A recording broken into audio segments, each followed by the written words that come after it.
Hello, this is Matthew Robert Payne, and this is the book He's Redeeming Love, and this is chapter 43, and this is called Becoming Homeless.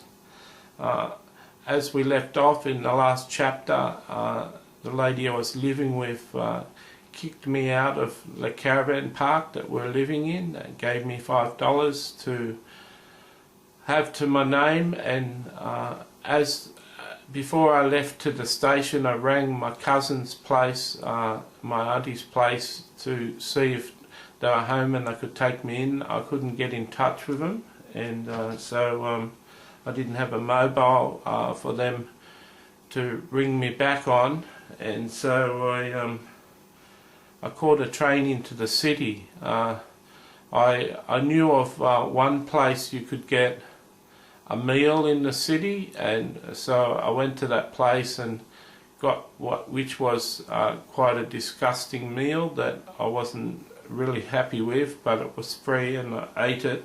And I was talking to some homeless guys there, and they told of another place I could get a meal.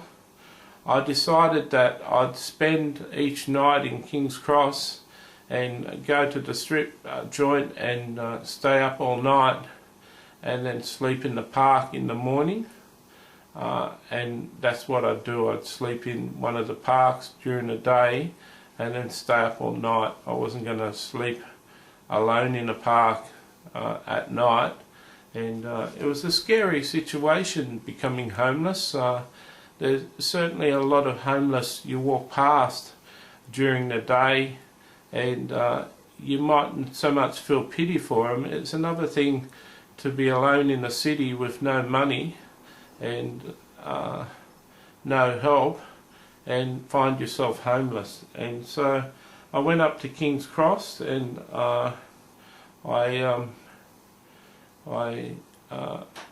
went and to the strip club that I was invited, that I used to minister in, and I went in there with my bag, and they wondered what was going on. The strippers asked me what was with the bag, and I told them I was homeless, and one of the strippers said she'd asked a roommate if I could stay with her, and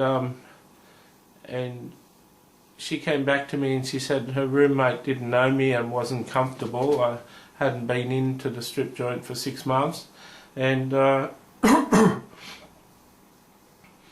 she said she'd ask another prostitute. Another prostitute approached me and said, "Matthew, you're homeless?" And I said, "Yeah." And she said, "You can stay in my room." And I said, "Have you got a couch?" And she said, "No, you can sleep in my bed with me. I trust you." And I said, "I snore," and she said, "Oh, I've slept with snorers before, that's fine." And so I was really happy. I went up with her in the morning when the strip club closed. I went with her in the morning and went up to her room and slept in a bed, and the next day when I got up she said, "Can you clean up my room?" And I said fine, and she got out a wallet and gave me $50, and she said, "Here's some money for you, use it as you will, and there's a homeless shelter called the Matthew Talbot, and it's down in this street. Go and check if you can move in with them." And I went down to the homeless shelter that day, and was told that I could come back the following day, and they would look at admitting me. And I went back that night and was at the strip joint that night, and one of the bouncers got angry with me, and he got really angry with me. He was normally a friend of mine, and we had a really friendly relationship, and he got angry at me, and I went to see the manager who used to gamble in another club, and I said to him, "Can you call your dogs off?" Meaning, can you get the bouncer off my case? And I didn't realise that the word dog in a criminal setting, especially in Australia, meant that a dog is a person who reports on other prisoners. If you're in prison and you get hit or beaten up by another prisoner, if you go to a guard and tell the guard who beat you up, then you're called a dog, and you're the worst of the worst criminals, and all the criminals in the jail look down on you if you get a reputation of being a dog.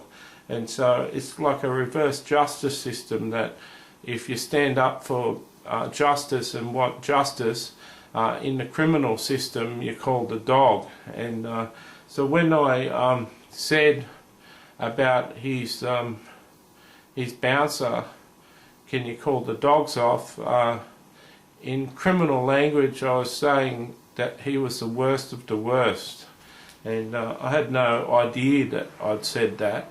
And I went back to the club, and the bouncer was still angry, so I went up to the other club that I used to relax in, and I was up in that club for a couple of hours, and then the bouncer came up to find me, and he said, let's go for a walk. He said, no harm done, I'm sorry for getting angry, I'm not going to hit you or hurt you, let's go for a walk. So I went for a walk with him, and we went around one corner and around another corner, and then he met up with some other 2 or 3 other guys, and they started talking. He said, let's start walking, and we went around to a dark alley which turned out to be behind the club, and he said, I'm just going to ring my manager and see what you called me, because I think you called me a dog, and I'm going to see if that's what you really said. And as soon as he opened up his phone to dial the number, the 3 guys that was with him started to hit me.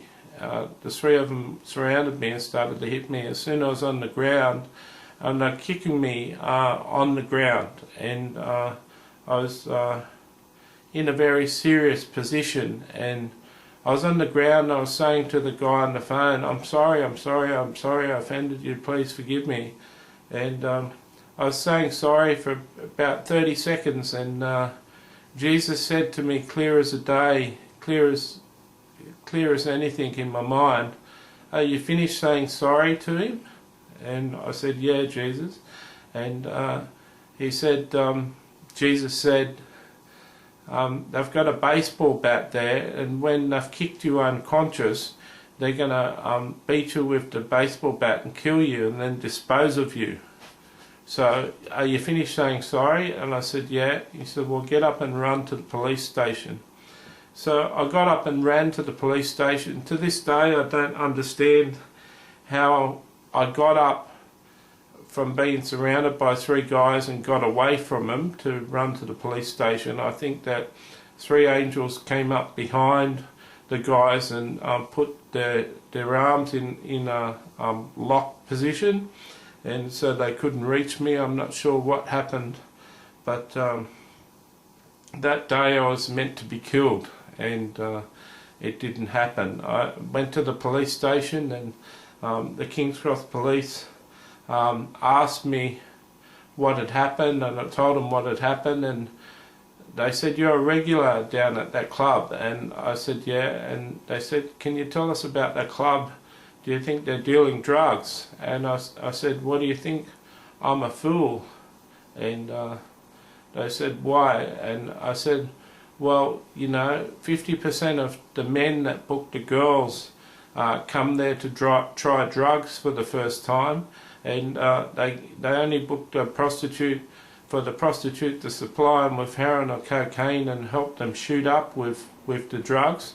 And so the women supply the drugs and get booked for the half an hour time or 20-minute time that it takes to shoot up the drugs. All of the girls are on prostitutes, and they've got large habits between $200 and $400 a day. And all of the clients that are getting the drugs, and all the girls that are getting the drugs, are getting them from within the club, because the girls never leave the club all night. and so I'd estimate between $20,000 and $30,000 worth of drugs I'd done in that club every night. And the police said that's pretty serious sort of drug consumption happening in that club. And I said, well, don't tell me you don't know about it. You know, of course you know about it. It couldn't be in your own back door and you not know about it. So why are you even asking me about it? And the police went with me to the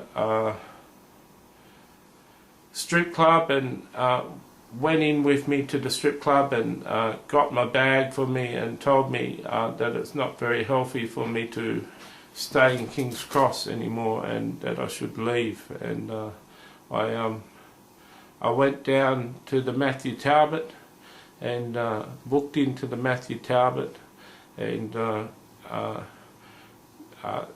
started to stay there, which is a homeless men's hostel.